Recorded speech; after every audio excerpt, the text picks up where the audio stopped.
Welcome to my channel. आज हम जिस तरह से करेले बनाएंगे तो आपको बहुत ही लजीज लगेंगे और इसकी कड़वाहट भी आपको ज़रा सी भी महसूस नहीं होगी। और इस रेसिपी की सबसे ख़ास बात यह है कि हम इन छिलकों को बिल्कुल भी ज़ाया नहीं करेंगे। इन्हीं छिलकों से हम खाना बनाएंगे।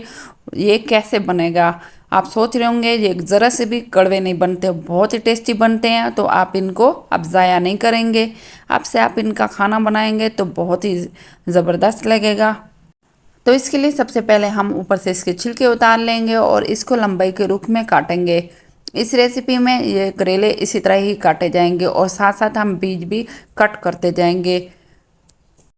इस कटिंग से ये हो गया कि इसके बीज आराम से निकल जाते हैं और आपने इसके बीज काट लेने हैं, निकाल लेने हैं और ये येलो येलो से इसका हिस्सा रहने देना है।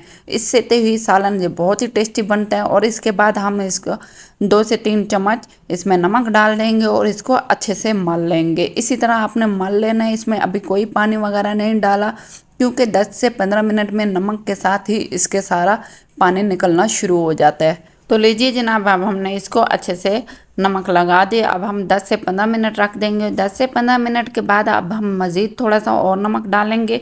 इससे ये होगा कि बिल्कुल भी इसमें से कड़वाहट ख़त्म होती जाएगी और इसका पानी भी निकलना शुरू हो गया और ये नरम पड़ जाते हैं और ये बहुत ही टेस्टी लजीज बनते हैं। और इसको हम अच्छे से अब वॉश करेंगे। दूसरी दफ़ा नमक लगा लेने के बाद अब हम 10 से 15 मिनट के बाद इसको अच्छे से वॉश करेंगे। जितना ज़्यादा इसका ग्रीन पानी निकलता जाएगा तो इसका मतलब यह है कि इसके कड़वाहट अभी तक ठहरी है। और बिल्कुल भी आपने इसका अच्छे से वॉश कर लेना, नमक भी अच्छे से निकल जाए। अब एक पैन लेंगे, पैन में ऑयल डाल के उसको खूब अच्छे से गर्म करके इसके बाद हम करेले डाल देंगे। करेले को अच्छे से फ्राई करेंगे। डार्क ब्राउन कोशिश कीजिएगा हो और बिल्कुल भी लाइट ब्राउन नहीं होने चाहिए। लहसुन अदरक के पेस्ट डालने के बाद दोबारा से इसकी खुशबू आने तक फ्राई करेंगे और इसके साथ ही हम टमाटर भी काट के डाल देंगे और इसको खूब हल्की आंच पे पकाते रहेंगे। और इसके साथ ही हम प्याज डालेंगे। प्याज को आप डार्क ब्राउन करके फ्राई करके अलग बर्तन में इसमें डाल देंगे। उसके साथ ही अब हम मसाला डालेंगे, नमक, हल्दी और कुटी हुई लाल मिर्च और सूखा धनिया मोटा मोटा कूट के आपने डालना और खूब इसको फ्राई करना है। आपने इसको हल्की आंच पे ही पकाना है। इसके साथ ही हम 2 टेबलस्पून चिकन पाउडर डालेंगे। चिकन पाउडर की वजह से इस सालन का टेस्ट बहुत ही लजीज होता है और आप ज़रूर इसको डालिएगा। अगर आपके पास चिकन पाउडर नहीं है तो कोई बात नहीं, आप स्किप कर सकते हैं। इन सबको अच्छे से मिक्स कर लेने के बाद हम इसको बिल्कुल ही हल्की आंच पे, दम की आंच पे हम इसको 20 मिनट पकाने रख देंगे। 20 मिनट के बाद माशाल्लाह अल्हम्दुलिल्लाह बहुत ही टेस्टी और बहुत ही लजीज करेले का सालन तैयार हो गया। मैं उम्मीद करती हूँ आपको ये रेसिपी पसंद आई होगी, तो आप ज़रूर कमेंट्स में बताइएगा। अल्लाह हाफिज़। अगर आपको ये वीडियो पसंद आई है तो आप सब्सक्राइब, लाइक और बेल आइकन को प्रेस कीजिएगा ताकि हर नई आने वाली वीडियो का नोटिफिकेशन आपको मिलता रहे। अब हम दूसरी रेसिपी की तरफ जाते हैं। इसके लिए हम ऑयल लेंगे। ऑयल में हम ये करेले के छिलके डालेंगे। करेले को छिलकों से पहले दिन धो के और इसको पूरा एक दिन के लिए हम छाँव में ड्राई करेंगे। ड्राई होने की वजह से इसका टेस्ट बहुत ही ज़बरदस्त हो जाता है। ड्राई करने के बाद इसको हम अच्छे से पानी में, नमक मिले पानी के साथ अच्छे से हम इसको धोएंगे। धो लेने के बाद इसी तरह हम इसको अच्छे से फ्राई करेंगे, अच्छे से भून लेंगे। भून लेने के बाद जब इसका कलर चेंज हो जाए, ये देखें अच्छे से इसका कलर चेंज हो गया है, तो हम इसको छलनी में डाल देंगे।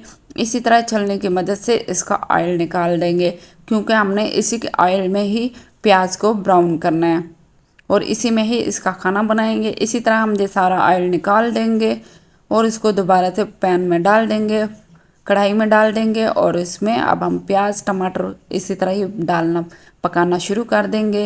ये हमने प्याज डाल दिए हैं। प्याज को लाइट ब्राउन करना है, आपने ज़्यादा ब्राउन नहीं करना और खूब अच्छे से इसको फ्राई कर लेंगे। फ्राई कर लेने के बाद अब हम इसमें टमाटर डाल देंगे।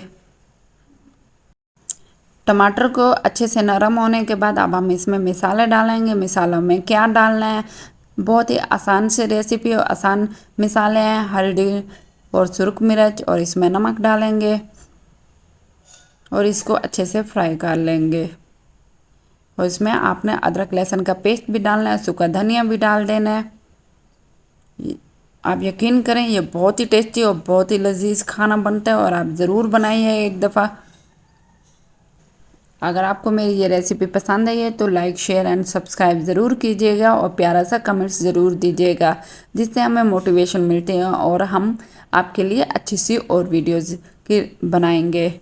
अब हम इसमें करेले के छिलके डाल देंगे और इसको मज़ीद हम पकाएंगे।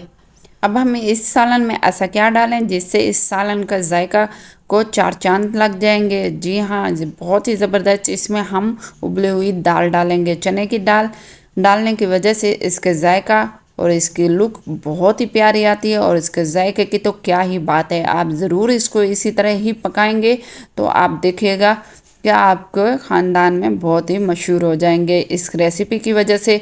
मैं उम्मीद करती हूँ आप इसी तरह ही इसको यूँ पकाएंगे तो आपको देखिएगा, ज़रूर मुझे बताइएगा। तो हम इसको अच्छे से मिक्स कर लेंगे।